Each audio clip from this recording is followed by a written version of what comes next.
চলছে গুড়ে কাটি করা গুড় দেখেন দিন গুড়ের ভিতরে কোনো গুড়ের উপরে ঝোল গুড় না যাবে না এগুলা ভিতরে কোনো ইয়া ঝোল এটে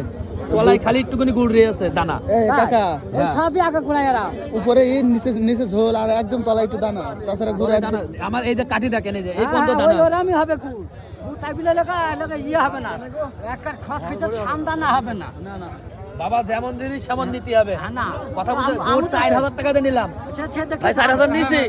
আমার ভাগ্নে তাহলে আপনার ভাই নে টাকা দিছে কিসে আপনার চেহারা দেখে না টাকা গুড়ির দেখে টাকা দিয়েছি সেটা তো আমি তো সেটা বুঝি হ্যাঁ তাহলে ওটা বুঝতে হবে আপনার জিনিস ভালো হবে টাকা দেবো ওই তো ওই আমি বলছি গুড় তো আর এলাকা ইয়ে নেই গুড়ির ভিতরে যে খারাপ আছে কিন্তু যেমন জিনিস সেমন আমি খারাপের কথা বলেছি কিন্তু ঝোল দানা নর্মাল আছে হ্যাঁ নরমাল আছে